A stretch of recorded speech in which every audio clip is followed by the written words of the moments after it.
So hello everyone, स्वागत है आप सभी का फिर से एक नई वीडियो के अंदर। तो इस वीडियो के अंदर एक छोटा सा एक अलग टॉपिक है जो कि क्लास 10th के तीसरे चैप्टर का दो चर वाले रैखिक समीकरण युग्म करके तीसरा चैप्टर है क्लास 10th के अंदर। उसका एक टॉपिक है।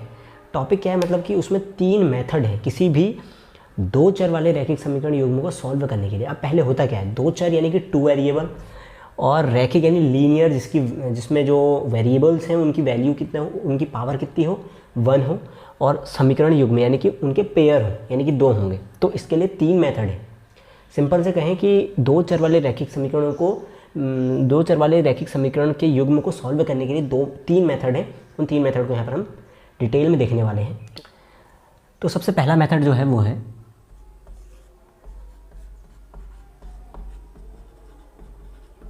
प्रतिस्थापन विधि। ओके, सो जो पहली मेथड है वो है प्रतिस्थापन विधि एंड जो सेकंड है विलोपन विधि।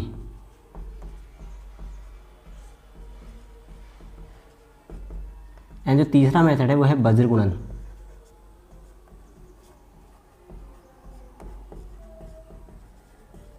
ठीक है, 3 विधियां हैं किसी भी दो चर वाले रैखिक समीकरण युग्म को सॉल्व करने के लिए। दो चर वाला यानी कि उसमें 2 वेरिएबल्स होंगे अलग अलग और उसके पेयर होंगे यानी 2 होंगे। पेयर में 2 को सॉल्व करना होगा। कैसे करना है वो 3 विधियों को यहाँ पर डिटेल करते हैं।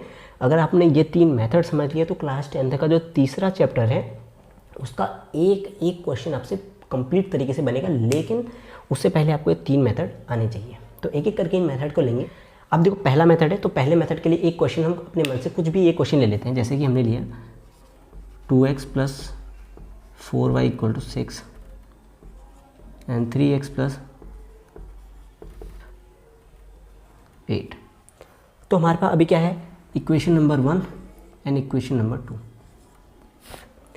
तो 2 वेरिएबल्स हैं और 2 इक्वेशंस यानी पेयर है। समीकरण ये है, इक्वेशन ये है, तो 2 इसमें वेरिएबल्स हैं और इनकी पावर जो है वो 1 है, तो लीनियर, ये लीनियर होगा। तो दो हमने इक्वेशन यहाँ पर ले। सबसे पहली या दूसरी इक्वेशन कोई भी ले लेनी है। तो मैंने समीकरण 1 को लेने पर आपके पास चॉइस है कि आप पहली लें या दूसरी लें। लेकिन आगे क्या होने वाला है वो देखिए। अगर आपने पहला लिया तो आप दूसरे के साथ क्या नहीं कर सकते हैं, अगर दूसरा लिया तो पहले के साथ क्या नहीं कर सकते हैं, ये देखिए। पहले सबसे पहले समीकरण मैंने 1 ले लिया, आप दूसरा भी ले सकते हैं। तो 2x + 4y = 6। अब यहाँ से मैंने x या y की वैल्यू निकाल लेनी है। या तो आप x की निकाल लो या फिर y की निकाल लो। तो मैं x की देखता हूँ, अगर आप y की चाहो y की भी निकाल लो, कोई ऐसी प्रॉब्लम नहीं है उसमें। तो 2x = जो 4y है उसको उधर भेज देंगे। 4 माइनस ये 4y प्लस का था, बराबर के उधर जाने के बाद माइनस का हो जाएगा। तो यहाँ पर जो x 2 मल्टीप्लाई में है तो ये अपॉन में जाएगा। इतनी बेसिक मैथ अगर आपको आती है तो आप इसको ईजिली कर सकते हैं। तो यहाँ पर x की जो वैल्यू आ गई वो आ गई 6 - 4y/2। इसको हम समीकरण 3 मान लेंगे। ये हो गया समीकरण 3। तो इस x की वैल्यू को हम समीकरण 2 में रखेंगे अब, क्योंकि हमने समीकरण 1 लिया था जिससे कि हमारा 3 निकला था। अब इसको समीकरण 2 में रखेंगे, 1 में नहीं रख सकते हैं क्योंकि वो हमने समीकरण ले लिया है पहले ही। अगर 2 समीकरण लेते तो पहले में रखते। ठीक है, तो समीकरण 3 का मान 2 में रखने पर, ठीक है। तो यहाँ पर जो x की वैल्यू है 6 - 4y/2 वो x की वैल्यू के स्थान पर रखेंगे। ठीक है, तो 3 6 - 4y/2 + 2y = 8। ओके, तो इसको हम थोड़ा सा सॉल्व करेंगे। अब क्या करना है, देखो सबसे सिंपल, 3 से अंदर मल्टीप्लाई कर दो। 6 3 × 18 माइनस 4 3 × 12y/2 + 2y/8। अब यहाँ ये 2 बचा तो 2 का हम यहाँ पर एलसीएम लेंगे।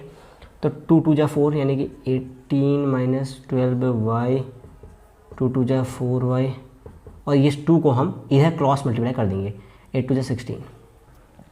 ओके, तो यहाँ पर अब 12 4 यानी माइनस का 12 है तो ये 4 है तो 8 आ जाएगा।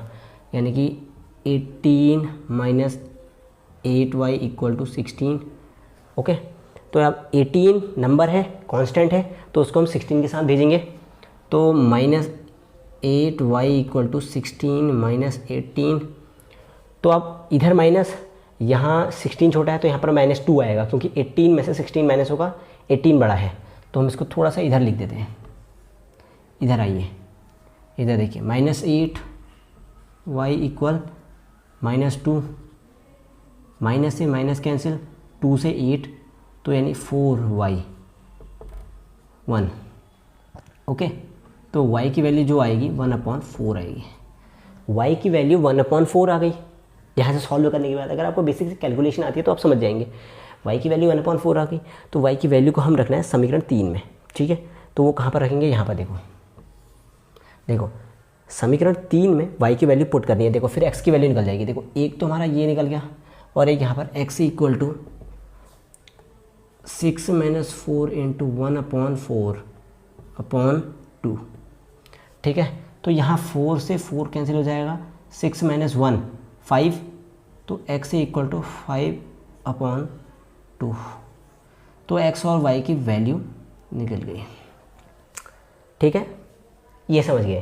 तो नेक्स्ट है एलिमिनेशन मेथड, यानी कि विलोपन विधि।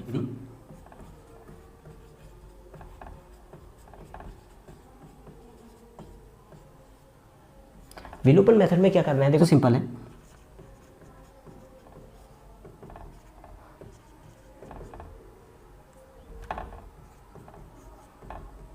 देखो हमने समीकरण 1 कोई सा भी ले लिया, समीकरण and equation number 1 and equation number 2 हमने दोनों ले लिए। इक्वेशन नंबर 1 या इक्वेशन नंबर 2 में किसी भी एक वेरिएबल को लेके उसको सेम बना देना है। देखो कैसे, अगर मैं यहाँ पर लिखूँ समीकरण 1 को 3 से तथा 2 को 2 से मल्टीप्लाई यानी गुणा करने पर, तो क्या होता है। देखो अगर इसको हम 3 से कर देंगे समीकरण 1 को, तो क्या बनेगा, 3 दूना 6x + 4 दूना 8, 3 दूना 6, 4 3 12, 6 3 18। एन समीकरण 2 क्या बन जाएगा, 3 दूना 6, 5 दूना 10y, 7 दूना 14। तो सिंपल देखिए, एक वेरिएबल को हमें इक्वल बनाना होता है, तो हमने जो x वाले वेरिएबल थे उसको सेम बना दिया, उनके जो साइंस हैं उनको इंटरचेंज कर देंगे। ये प्लस है तो इसको माइनस कर देंगे, ये प्लस है तो माइनस कर देंगे, ये प्लस है तो इसको माइनस कर देंगे। तो ये हो गया 0। अब यहाँ पर 12 में से 10 गया 2y, 18 में से 14 गया 4, और y की वैल्यू जो आ जाएगी वो आ जाएगी 2। ठीक है, तो सर y की वैल्यू को आप किसी में भी रख दें, इक्वेशन नंबर 1 या इक्वेशन नंबर 2 किसी में भी रख दें, तो आपकी वैल्यू y की वैल्यू जो होगी वो 2 है, और x की वैल्यू किसी में भी रखने पर आ जाएगी। जैसे मैं समीकरण 2 में रख देता हूँ, तो 3x + 5 × 2 = 7, 3x + 10 = 7, 3x = 7 - 10, और 3x = -3, 3 से 3 कैंसिल, x = -1। तो x की वैल्यू -1 एंड y की वैल्यू 2। तीसरा जो मेथड है वो है वज्र गुणन विधि, क्रॉस मल्टीप्लिकेशन मेथड। इसमें भी हम 2 इक्वेशंस लेंगे, 2x + 4y 10, 9x + 6y = 7। कुछ भी ले लो, कोई भी वैल्यू ले सकते हैं। इसमें क्या करना है, इनको सबसे पहले इक्वल के इधर लेके आना है। जैसे कि ये 2x + 4y -10 = 0, 9x + 6y -7 = 0। तो ये equation number 1 and equation number 2, ये इक्वेशन बन गई। तो अब यहाँ पे क्या करना है, आपने a1 की वैल्यू, इनको a1 b1 c1 a2 b2 c2 में इनकी वैल्यूज़ को निकाल लेना है। अब वो वैल्यूज़ क्या हैं वो देखो, a1 value 2, a1 b1 c1 a2 b2 c2, यानी कि 4 9 6। देखो a1 2 b1 4 c1 10 -10 9 6 -7 9 6 -7, ये वैल्यूज आपने निकाल दी। बस आपको कोई दिक्कत नहीं आने वाली है। अब देखो, अब आपने क्या करना है, यहाँ पर x, यहाँ पर y, और यहाँ पर 1 रख के इतना करना है। जितना मैंने स्टेप बाय स्टेप कर रहा हूँ, अगर आपने उतना भी कर दिया तो आप समझ जाएंगे कि मैं कहना क्या चाह रहा हूँ। आपने इसको ऐसे सीक्वेंस वाइज में रखना है। सबसे पहले आपने क्या निकालना है, एक्स वाला निकालना है, पहला वाला। तो इसको बंद कर दो, पहले वाले को बंद कर दो। पहले वाले को बंद करा तो ऊपर से नीचे 4 गुणा -7, बीच में हमेशा माइनस आएगा, 6 गुणा -10, ये निकल गया। फिर निकालना है बीच वाला, तो बीच वाले को बंद कर दो। इस बार नीचे से ऊपर करना, जैसे मैंने यहाँ B1 से C2 में करा था।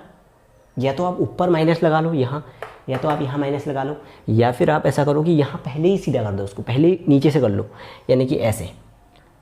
इसको बंद करेंगे तो A to C1 यानी कि 9 to -10, 9 into -10, बीच में माइनस और 2 -7। ठीक, इतना आप समझ गए। अब उसके बाद यहाँ जब तीसरा निकालना है तो इसको बंद कर देना है। इसमें वही प्रोसीजर करना है, क्योंकि इसमें कोई दिक्कत नहीं है। क्योंकि आप जब क्लास ऑफ 12th में जाओगे तो एक टॉपिक है डिटर्मिनेंट, तो उसको समझोगे तब आप समझोगे कि यहाँ पर मैंने ऐसा क्यों करा है। ठीक है, तब आप समझ पाएंगे कि मैंने इसको माइनस क्यों करा है या ऊपर नीचे क्यों करा है। अगर मैं ऐसा नहीं करता तो यहाँ मेरे को यहाँ माइनस लगाना पड़ता, वो डिटर्मिनेंट के कारण है। ठीक है, डिटर्मिनेंट टॉपिक अगर आप समझेंगे तो उसके साथ आप समझ पाएंगे कि ये क्या है। तीसरा इसको बंद करेंगे तो यहाँ 2 into 6 -9 into 4, बस x अपॉन 7 4 28 माइनस का minus 10 6 60 minus minus plus y 9 9 10 90 minus का माइनस माइनस प्लस 7 2 14, ठीक, 1 अपॉन 6 2 12 माइनस 9 4 36। ठीक, तो x अपॉन अब यहाँ पर माइनस करना है, 10 में से 8 2, 5 में से 2 3 प्लस का y, यहाँ पर वैल्यू निकालनी है। 10 में से 4 6, 8 में से 1 7 माइनस का 6 में से 2 4, 3 में से 1 2 माइनस का। अब आपको क्या करना है, एक बार x वाले को इसके साथ ले लेना है, क्योंकि यहाँ पर ऊपर 1 है तो यहाँ पर आपको x की वैल्यू मिल जाएगी। फिर एक बार y को 1 के साथ लेना है तो वहाँ पर आपको y की वैल्यू निकल जाएगी। जैसे कि देखें, x upon 32 equal to 1 upon -4, तो यहाँ पर इस 32 को आप वहाँ भेज देंगे, यानी x इक्वल टू 32 अपॉन -32/24। ये आपको x की वैल्यू मिल जाएगी। As it is you have to do with it y, so that you will find the value of y -76 equal to 1 upon -24। So y is equal to -76/24, minus से minus cancel हो जाएगा, तो यहाँ पर value आपकी आ जाएगी ये वाली। x की वैल्यू आ गई -32/24 और y की वैल्यू आ गई 76/24। सो ये मेथड था क्लास 10th के चैप्टर नंबर 3 दो चर वाले रैखिक समीकरण युग्म को सॉल्व करने के लिए 3 मेथड थे। अगर आपने इन 3 मेथड को ध्यान से समझ लिया होगा तो कोई भी चैप्टर का क्वेश्चन ऐसा नहीं होगा जो आपसे नहीं बनेगा। तो आई होप कि ये वीडियो में आपको 3 मेथड समझ आए होंगे। तब तक के लिए इसका रिवाइज़ कीजिए और नेक्स्ट वीडियो का इंतज़ार कीजिए। फिर मिलते हैं किसी इन्फॉर्मेटिव वीडियो के साथ।